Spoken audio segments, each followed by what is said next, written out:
sometimes you just miss stuff. I missed it, the architect missed it. Luckily we caught it early enough to where we were able to fix it.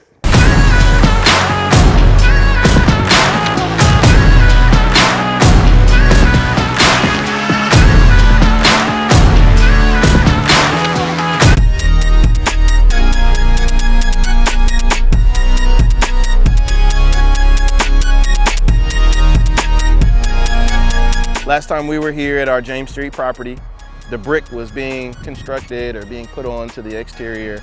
Now they're done. So now I'm in a much better mood than the last time. We're looking good on timeline. We passed our inspection, our rough-in and phase inspection. So our HVAC, electrical, and our plumbing all passed. And so we're looking pretty good right now as far as getting this house done. Since we've been here last time also, they've sprayed the insulation with spray foam and they've put up the drywall. So the walls are up, they've taped bed and texture. So the next phase that we're gonna have is gonna be paint, cabinets, and then after those go down, we'll start working on the fixtures and the flooring. So we're moving right along at this property. It's looking good. I'm excited. I'm happy to get this one going. Even though we already have a contract on it, it's time for us to get out of this one and get to the next one. So we're moving right along. Based on where we're at now, we're probably about 2 months away from completion, from start to finish, including pouring the driveway, lot grading, finishing out the clean outs and the fixtures, the kitchens, the bathrooms, all things of that nature. We're about 2 months away. So we're on the home stretch by my count. I think we're doing good and I'm pretty pleased overall with how this is turning out. I was a little uneasy about the brick when they first laid it out here because I thought it was gonna be red, but it turns out it was white, so we're good.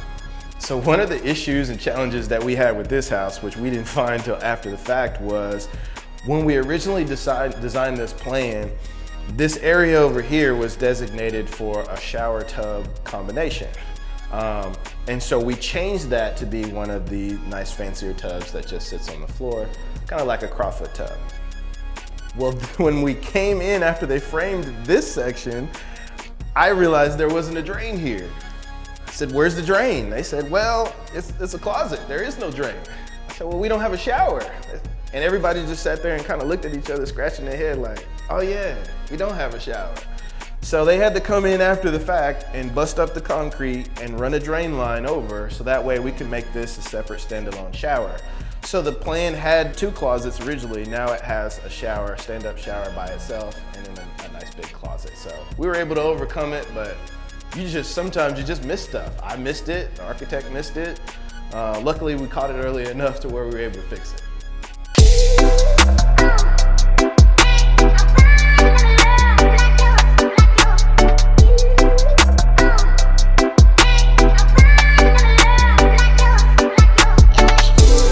So we're here today at our McKenzie house. It's a rehab that we're doing here in Hillsboro, Texas. We now finished and completed the rehab. So what you're seeing today is the finished product. And this one, man, it took a lot of grunt work to get this one done.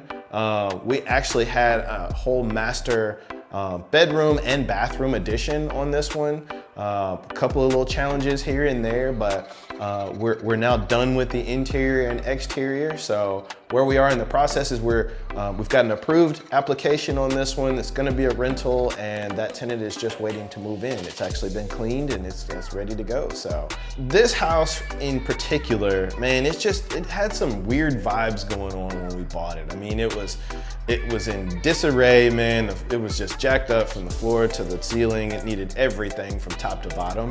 And so every time we almost got some momentum, like with the electric, then we got shut down with the city for needing to pull permits, but then we got the permits pulled and then contractors weren't showing up to work on time. So it's just been one thing after another, but that's part of what you get in real estate, man. You're not doing this for everything to be simple and easy. If it was that way, everybody would do it. It was a little challenging along the way and we've been able to get here now. So my father-in-law on this one, Calvin, my contractor, oh man, he almost bit the dust on this one. That was tough to watch. We were actually, guys were working on the roof to disconnect the porch, which is now the new primary bedroom and bathroom. And so they were detaching the porch and the covering for the porch from the house. And I don't know what got into him, man. He just decided he was going, after he told everybody to back up, he decided he was gonna walk in front of it himself And at the minute he walked in front of it, that sucker detached and it just almost barreled down on him. Luckily, man, thank God he was able to shimmy his way out of it, and all he ended up doing was hurting his leg for a little bit. He was in a boot for a little while, but he was okay and he survived and he was fine. But it got scary. That day was, I actually happened to be filming that day, and it was kind of scary.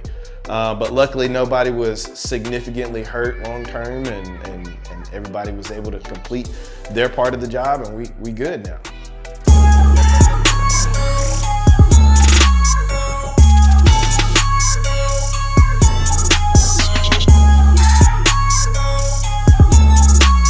So we're here at our Brown Street property, which is a new construction built from the ground up house, single family, 3-bedroom, 2-bath house, right around 1,300 square feet.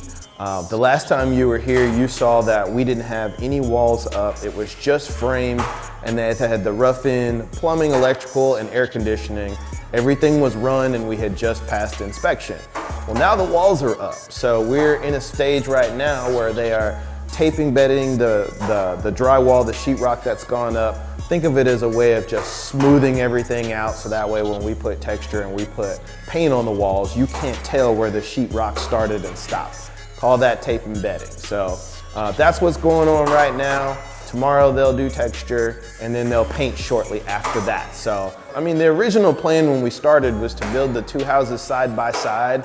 Unfortunately, it didn't work out like that. We found a drain line at the last minute underneath the lot next to this one. I'm still real salty about it, to be honest. Like, I'm mad.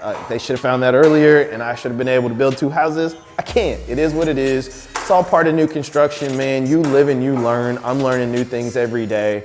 That one was a gut punch, but how we're gonna pivot from that is I'm just gonna fence that lot in next to this one, and we're gonna offer this property with that lot as well, increase a little bit of the price to help cover that extra cost that we're not gonna get from profit. So the plan for this one is to put it out in the open market to sell. So me being a realtor, you know, that's my job also, is to go ahead and market this property for sale, find a nice buyer that works and is well qualified, get this thing closed and funded, and then go on down the street where we're about to start 3 more houses.